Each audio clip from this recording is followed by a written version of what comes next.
샬롬 류 선생의 구속사 천국열차 유도수 목사님의 신구약 성경 파노라마를 낭독하는 시간입니다. 지금은 요한계시록 파노라마 14장입니다. 두 진영과 두 종말. 요절은 4절에서 5절. 이 사람들은 여자로 더불어 더럽히지 아니하고 정절이 있는 자라. 어린 양이 어디로 인도하든지 따라가는 자며 사람 가운데서 구속을 받아 처음 익은 열매로 하나님과 어린 양에게 속한 자들이니 그 입에 거짓말이 없고 흠이 없는 자들이더라. 14장은 또 내가 보니 1절 상반절 이렇게 시작이 됩니다. 박해를 당하고 있는 지상의 교회를 바라보던 요한은 눈을 들어 천상을 바라보자 13장과는 대조적인 밝고 찬란한 모습을 보게 된 것입니다. 그러므로 14장은 13장과 대조적인 관점에서 바라보아야만 하는 것입니다. 교회를 핍박하고 있는 바다 짐승, 땅 짐승과 대조되는 온유한 어린 양, 짐승의 추종자들과 대조되는 어린 양을 따르는 정절이 있는 14만 4천인 짐승의 표와 대조되는 어린 양과 그 아버지의 이름이 임하있고, 그리고 13장에서는 짐승에게 경배하지 아니하는 자는 몇이든지 다 죽이게 하더라 하였으나 13장 15절 14장에서는 짐승에게 경배하고 그 이름의 표를 받은 자는 누구든지 밤낮 쉼을 얻지 못하리라 11절 즉 불과 유황으로 고난을 받게 된다고 11절 하반절 대조와 반전이 이루어지고 있는 것입니다. 이를 한마디로 요약을 하면 13장은 지상의 관점에서 교회를 바라본 장이라면 14장은 천상의 관점에서 교회를 바라보는 장면이라 할 수가 있습니다. 중요한 것은 성도의 몸은 13장에 있지만 영은 14장에 있다는 것입니다. 그러므로 성난 파도를 바라보다가 빠져 들어간 베드로와 같이 13장만을 바라보지 말고 믿음의 눈으로 14장을 바라보면서 인내하며 승리의 삶을 살아가라는 격려인 것입니다. 그러므로 14장에서 두 진영과 두 종말을 볼 수 있어야만 하겠습니다. 그렇다면 천상에서는 어떤 일이 일어나고 있는가? 이를 세 단어로 나누어 상고하겠습니다. 첫째 단은 1절에서 5절 어린 양과 함께 섰는 14만 4천인. 둘째 단은 6절에서 13절 짐승의 표를 받는 자의 종말. 셋째 단은 14절에서 20절 두 가지 추수. 첫째 단은 1절에서 5절 어린 양과 함께 섰는 14만 4천인. 또 내가 보니 보라 어린 양이 시온산에 섰고 그와 함께 14만 4천인이 섰는데 그 이마에 어린 양의 이름과 그 아버지의 이름을 쓴 것이 있도다. 1절 1 내가 보니 합니다. 1절 상반절 13장 1절과 11절에서도 내가 보니 하고 시작이 되어 바다에서 나오는 짐승과 땅에서 올라오는 짐승을 보게 되었던 것입니다. 교회는 바다에서 나오는 짐승, 땅에서 올라오는 짐승도 주시해 보야만 하지만 어린 양이 시온산에 섰고 그와 함께 14만 4천인이 서 있는 1절 상반절 그러한 광경을 더 바라볼 수 있어야만 하는 것입니다. 기억 그래서 보라 어린 양이 시온산에 섰고 하는 것입니다. 여기서 말하는 시온산은 땅에 있는 시온산이 아니라 그러나 너희가 이룬 곳은 시온산과 살아계신 하나님의 도성인 하늘의 예루살렘과 천만 천사라. 히브리서 12장 22절라고 한 하늘의 시온산인 것입니다. 니은 그들은 하늘에서 2절 찬양을 하고 있기 때문입니다. 웅장하고 많은 물소리, 장엄하고 내성, 아름다운 소리로 검은 곳 하는 그런 소리로 찬양을 하고 있습니다. 그와 함께 14만 4천이 섰는데 합니다. 1절 중반절 어린 양 혼자 서 있는 것이 아닙니다. 충만한 수를 상징하는 12 곱하기 12 곱하기 1000 곧 14만 4천이 그와 함께 서 있는 장면을 보여주신 것입니다. 기억 7장에서는 진노의 큰 날이 이르렀으니 누가 능히 서리오에 6장 17절 응하여 하나님의 인맞은 14만 4천인과 아무라도 능히 셀 수 없는 큰 무리가 흰 옷을 입고 보좌 앞과 어린 양 앞에 서 있는 광경을 보여주셨는데 14장에서 또 다시 14만 4천인을 보여주신 의도가 무엇일까요? 는 13장에 등장하는 뿔이 열이요 머리가 7인 무시무시한 적그리스도의 박해와 새끼 양같이 두 뿔이 있고 용처럼 말하는 거짓 선지자의 미혹 중에서도 성도들의 인내와 믿음이 여기 있느니라 하심으로 13장 10절 14장 12절 인내하여 믿음을 지키고 있는 성도들을 위로하고 격려하기 위해서인 것입니다. 디귿 그러므로 이 사람들은 여자로 더불어 더럽히지 아니하고 정절이 있는 자라고 말씀하시는 것입니다. 4절 또한 13장 15절에서 우상에게 경배하지 아니하는 자는 몇이든지 다 죽이게 하더라 했는데 그들이 비록 죽임을 당한다 할지라도 영은 일찍 죽임을 당한 어린 양과 함께 있음을 보여주기 위해서인 것입니다. 그러므로 13절에서는 자금 이후로 주 안에서 죽는 자들은 복이 있도다 하고 말씀했던 것입니다. 3. 그러므로 요한에게 이 광경을 보여주심은 요한에게만 국한된 것도 아니요 또한 일과성인 그런 장면이 아닌 것입니다. 기억 13장의 형편에 처해 있는 성도들이 늘 바라보아야 할 장면인 것입니다. 충성된 증인 스데반 집사도 하나님의 영광과 예수께서 하나님 우편에 서신 것을 사도행전 7장 55절 바라봄으로 넉넉히 승리할 수가 있었습니다. 그러므로 사도 바울도 위의 것을 생각하고 땅의 것을 생각지 말라. 이는 너희가 죽었고 너희 생명이 그리스도와 함께 하나님 안에 감추었음이니라 하고 골로새서 3장 2절에서 3절 위를 바라보라고 권면했던 것입니다. 지금 너희가 피곤하여 낙심치 않기 위하여 믿음의 주여 또 온전케 하시는 이인 예수를 바라보자 하고 히브리서 12장 2절에서 3절 피곤해하는 자들을 격려하십니다. 그러므로 성도들은 언제나 마음에 이 장면, 이 말씀을 간직하고 있어야만 하는 것입니다. 그리하여 혼란과 시련 중에서도 마음의 눈을 들어 하늘을 바라보기만 한다면 하늘에서 어린 양과 함께 서 있는 자신의 모습을 바라볼 수 있다는 것. 이것이 14장을 통해서 성도들에게 주시는 위로와 격려인 것입니다. 4. 성도들의 그 이마에 어린 양의 이름과 그 아버지의 이름을 쓴 것이 있도다 하고 말씀합니다. 1절 하반절 기억 이는 13장 마지막 부분에서 짐승이 그 오른손이나 이마에 표를 받게 하고 누구든지 이 표를 가진 자 외에는 매매를 못하게 하니 이 표는 곧 짐승의 이름이나 그 이름의 수라 13장 16절에서 17절 라고 한 말과 대조되는 말씀인 것입니다. 그때 성도들은 인내와 믿음을 지키어 이 표를 받지 않은 것입니다. 이마에 표를 했다는 것은 그가 어느 진영에 속해 있으며 누구의 소유인가를 나타내는 것입니다.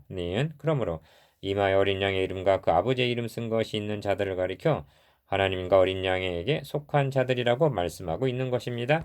4절 하반절 디귿 그런데 이마의 표는 하늘에서 필요한 것이라기보다는 지상에 사는 동안에 없어서는 아니 될 표라는 점입니다. 하나님께서 인을 치시는 이유가 어디 있습니까? 오직 이마에 하나님의 인 맞지 아니한 사람들만 해야라 하신 9장 4절 구별하기 위해서인 것입니다. 그 점을 6월절의 밤이나 여리고성이 멸망받을 때 구원 얻은 라합을 통해서 절실하게 깨닫게 되는 것입니다. 그렇다면 천상에 있는 14만 4천인들의 이마에 어린 양의 이름과 그 아버지의 이름 쓴 것이 있도다 하는 말씀에는 어떤 의미가 있는 것일까요? 그들이 바다짐승, 땅짐승, 박해 중에서도 믿음의 정절을 지킴으로 자신을 더럽히지 아니한 이긴 자임을 나타내는 마크라 할 수가 있습니다. 4. 이와는 대조적으로 만일 누구든지 짐승과 그의 우상에게 경배하고 이마에나 손에 표를 받으면 하고 9절 경고하고 있는 이유가 여기에 있는 것입니다. 기억 14장은 이 두 진영과 두 종말의 대조라는 관점에서 바라볼 때 더욱 분명해지는 것입니다. 소속이 없는 자가 없고 소유주가 없는 자란 단 한 사람도 없습니다. 영적 전쟁이란 이 두 진영 간의 싸움인 것입니다. 강한 자가 무장을 하고 자기 집을 지킬 때에는 그 소유가 안전하되 더 강한 자가 와서 저를 이길 때에는 저의 믿던 무장을 빼앗고 저의 재물을 나누느니라 하십니다. 누가복음 11장 21절에서 22절 5. 그러므로 이들을 가리켜 땅에서 구속함을 얻은 14만 4천인이라고 말씀합니다. 3절 구속을 받았다는 말을 4절에서도 언급하고 있어서 강조적입니다.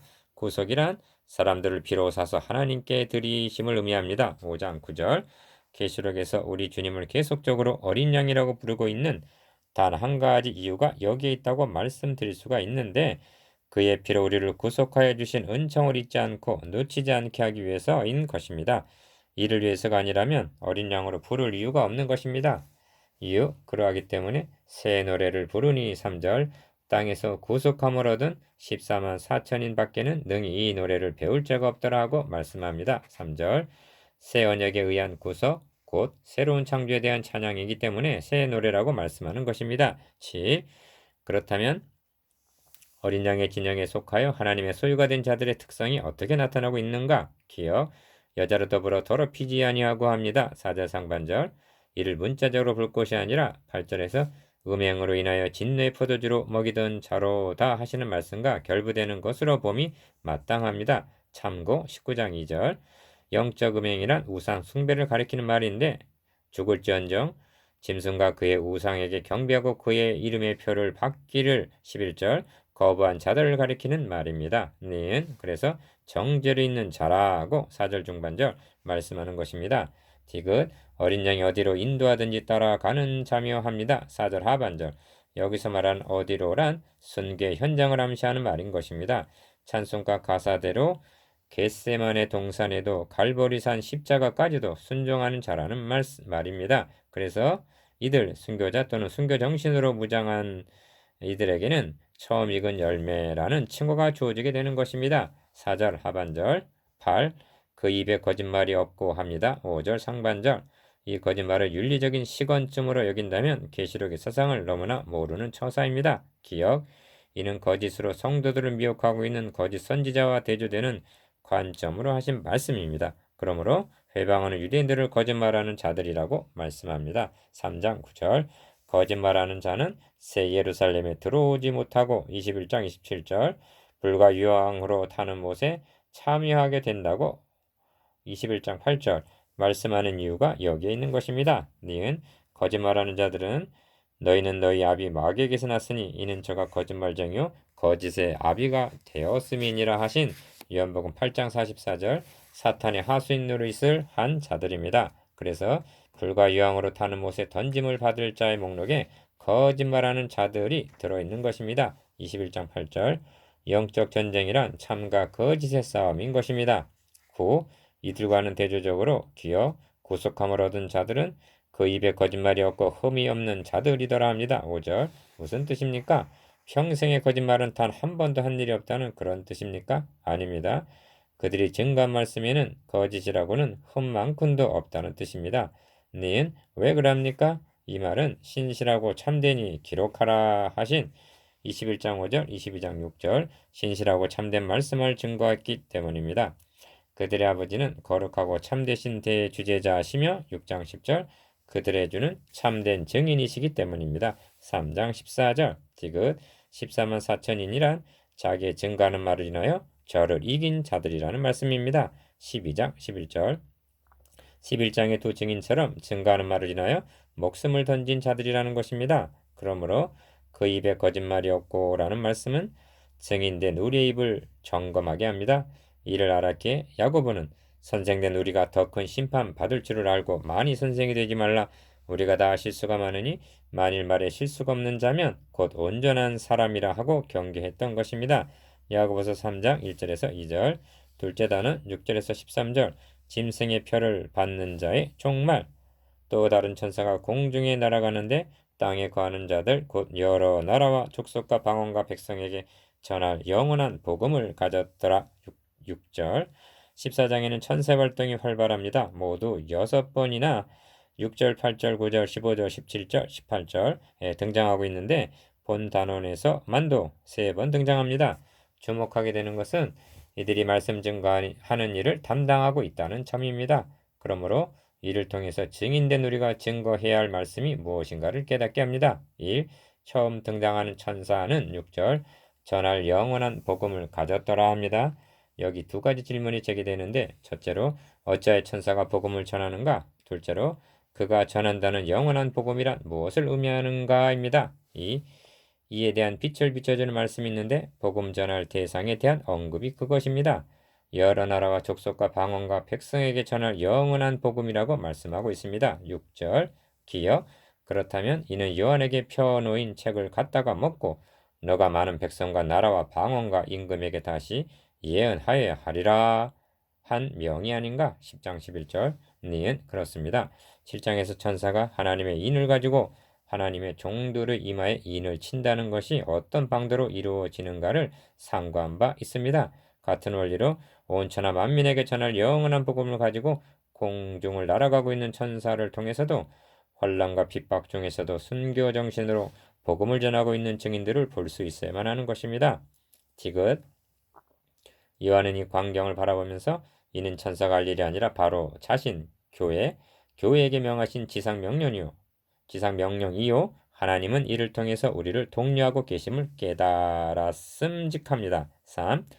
그들에게 전할 영원한 복음이란 다른 복음이 아니라 요한에게 하나님의 비밀이 그종 선지자들에게 전하신 복음과 같이 이루리라 한 그 복음이요. 10장 7절 갖다 먹고 다시 예언하여 하리라 한 10장 11절 그 펴놓인 책이라 할 것입니다. 기여 그렇다면 어찌하여 영원한 복음이라 하였는가? 천지는 없어지겠으나 내 말은 없어지지 아니하리라 하신 마태복음 24장 35절 복음이기 때문에 영원한 복음이라고 말할 수가 있는 것입니다. 디귿 이를 그가 전하고 있는 내용이 뒷받침해 줍니다. 하나님을 두려워하며 그에게 영광을 돌리라. 이는 그의 심판하실 시간이 이르렀음이니 하늘과 땅과 물들의 근원을 만드신 이를 경배하라 하더라 합니다. 7절 심판하실 시간이 이르렀으니 하나님을 경배하라는 내용입니다. 이는 결코 새로운 복음이 아닌 것입니다. 리을 첫째 천사를 통해서 우리가 증거해야 할 말씀이 무엇인가를 깨닫게 되는데 그것은 복음의 기쁜 소식만이 아니라 심판에 대한 경고입니다. 전도자는 복음과 심판을 함께 전해 주어야 하는 것입니다. 4. 둘째 천사의 메시지는 무너졌도다 무너졌도다 큰 성 바벨론이요 모든 나라를 그 음행으로 인하여 진노의 포도주로 먹이던 자로다 하더라 합니다. 8절 이 시점에서 어찌하여 바벨론을 거론하고 있는가? 하나님의 도성인 예루살렘을 최초로 함락시킨 것은 바벨론입니다. 그래서 바벨론은 적그리스도의 대명사가 된 것입니다. 기여 그러므로 무너졌도다 큰 성 바벨론이요 한 묘사를 이제 있는 것으로 보면 로마요 전에 있던 것으로 보면 바벨론이 되는 것입니다. 그리고 장차 있을 바벨론은 여호와와 그 기름 받은 자를 대적하는 시편 2편 2절 불신 세계를 총칭하는 것이 될 것입니다. 니은 둘째 천사를 통해서 우리가 증거해야 할 말씀이 무엇인가를 깨닫게 되는데 그것은 긴박성입니다. 바벨론의 멸망은 17장에서 18장에 가서 무너지게 됩니다. 그런데 천사는 무너질 것이다 하고 말하는 것이 아니라 무너졌도다고 말하고 있습니다. 이를 예언적 완료형이라고 부르는데 선지자들이 예언한 대로 바벨론도 멸망했고 로마도 멸망했습니다. 그리고 적그리스도의 진영도 멸망하고야 말 것입니다. 에스겔 선지자는 끝났도다. 이 땅 사방의 일이 끝났도다. 이제는 너에게 끝이 이르렀나니 하고 긴박성을 전파했습니다. 에스겔 7장 2절에서 3절 5.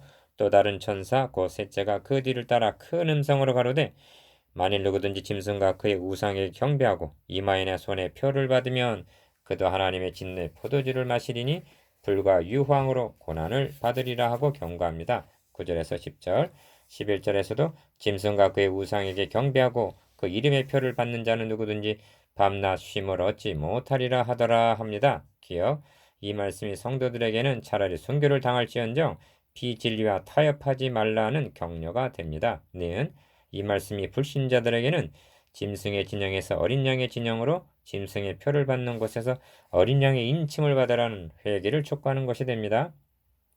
디귿 셋째 천사를 통해서 우리가 증거해야 할 말씀이 무엇인가를 깨닫게 되는데 그것은 죄에 대한 책망과 심판에 대한 경고입니다.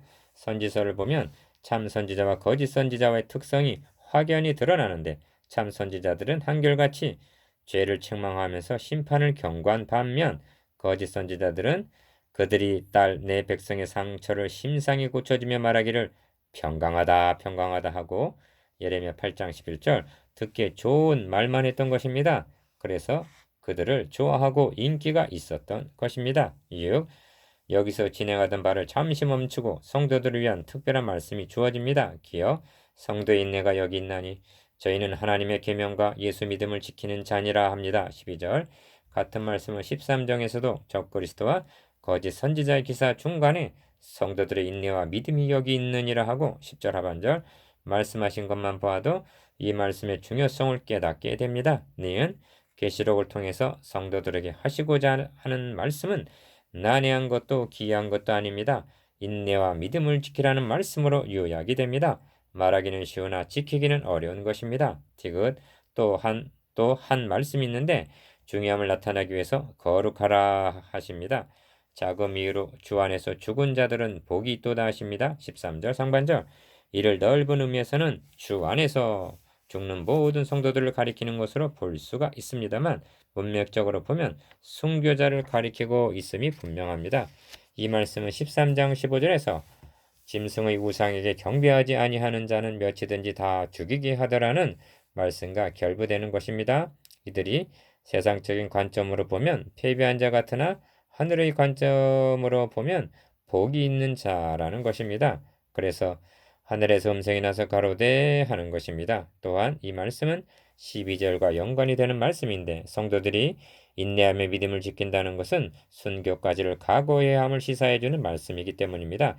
그래서 정절이 있는 자란 어린 양이 어디로 인도하든지 따라가는 자라고 말씀하고 있는 것입니다. 4절 셋째 단원 14절에서 20절 두 가지 추수. 또 내가 보니 흰 구름이 있고 구름 위에 사람의 아들 같은 이가 앉았는데 그 머리에는 금면류관이 있고 그 손에는 이한 낫을 가졌더라. 14절 본 단어는 크게 두 부분으로 나누어집니다. 14절에서 16절, 17절에서 20절 1. 첫 부분은 사람의 아들로 묘사된 주님께서 손에 이한 낫을 가지시고 추수하는 장면입니다. 2. 추수는 분명한데 심판의 추수냐 구원의 추수냐로 해석은 갈리고 있습니다. 기어 둘째 부분의 추수가 심판의 추수임이 분명하다면 이는 구원 얻은 성도들을 모으심으로 보아야 할 것입니다. 왜냐하면 추수란 둘 다 추수 때까지 함께 자라게 두어라. 추수 때 내가 추수꾼들에게 말하기를 가라지는 먼저 거두어 불사르게 단으로 묶고 곡식은 모아 내 곡간에 넣으라 하리라. 마태복음 13장 30절라고 하심같이 두 가지 추수가 함께 이루어지기 때문입니다. 는 만일 주님의 추수가 심판의 추수라면 17절에서 별도로 또 다른 천사가 또한 이 한 검을 가졌더라 하고 구분하여 말할 필요가 없었을 것입니다. 지긋 또 다른 천사가 성전으로부터 나와 구름 위에 앉은 이를 향하여 말합니다. 낫을 휘둘러 거두십시오. 거둘 때가 이르러 땅에 곡식이 다 익었습니다. 15절 구름 위에 앉으신 이가 낫을 땅에 휘두르매 곡식이 거두어지니라 합니다. 16절 아모스 선지자는 내가 명하여 이스라엘 족속을 만국 중에 체질하기를 곡식을 체질함같이 하려니와 그 한 알갱이도 땅에 떨어지지 아니하리라 하고 아모스 9장 9절 증거했습니다.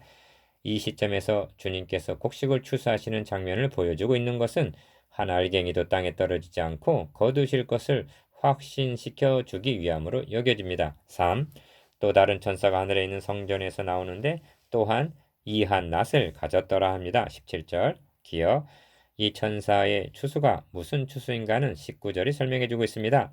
천사가 낫을 땅에 휘둘러 땅에 포도를 거두어 하나님의 진노의 큰 포도주 틀에 던짐에 한 대로 심판의 추수꾼인 것입니다. 네. 그래서 또 불을 다스린 천사가 너의 이 한 낫을 휘둘러 땅에 포도송이를 거두라 그 포도가 익었느니라 한 것입니다. 18절 디귿 여기서 주목하게 되는 것은 곡식도 익었다고 말하고 포도도 익었다고 말하고 있다는 점입니다. 우리 주님은 익은 때를 아시는 일곱 영을 가지신 추수꾼이십니다. 죄악의 관영 가득 참 죄악이 관영하였을 때 창세기 6장 5절 홍수로 심판하셨습니다. 하나님은 아브라함에게 가나안 땅에서 추방해야 할 아모리 족속의 죄악이 아직 관영치 아니하므로 창세기 15장 16절 출애굽이 400년 후에 있게 될 것을 말씀하셨습니다. 이것이 익었다는 개념입니다. 리을 포도주 틀이 밟히니 틀에서 피가 나서 말 굴레까지 닿았다고 말씀합니다. 20절 요한은 이 심판 개념을 이사야서 63장 1절에서 6절까지를 도입하여 설명하고 있는 것입니다. 그러므로 이것이 문자적인 의미는 아닐 것입니다. 4. 마지막으로 부언해야 할 점이 있습니다. 이것은 계시록에는 몇 번의 사이클이 반복되고 있다는 점입니다. 기어 6장 12절에서 여섯째 인을 떼실 때 큰 지진이 나며 해가 총단같이 검어지고 했을 때 이는 분명 종말에 되어질 현상입니다. 니은 9장 13절에서 여섯째 나팔을 불매 유브라데 결박당했던 네 천사가 노연하고 2만 만의 마병대에 등장하여 인류의 3분의 1이 죽임을 당할 때가 종말인 줄 알았습니다. 지금 또한 어린 양과 함께 14만 4천 명이 시온산에 섰고 하나님의 진노의 큰 포도주 틀을 밟는 14장의 내용은 분명 종말적인 말씀인 것입니다. 이것은 무엇을 말해주고 있느냐 하면 계시록이 시간적인 순서로 기록된 것이 아니라 주님의 승천하심으로부터 재림까지의 되어질 장면들을 주제에 따라 여러 각도에서 반복적으로 강조해주고 있다는 점입니다. 이를 무시하기 때문에 무리한 해석과 혼란이 야기되는 것입니다. 여러분, 형제자매 여러분, 어린 양이 어디로 인도하든지 따라가며 정절을 지키십시다. 죄악은 관영하여 익어가고 있는데 성도들은 확실히 익어가고 있습니까?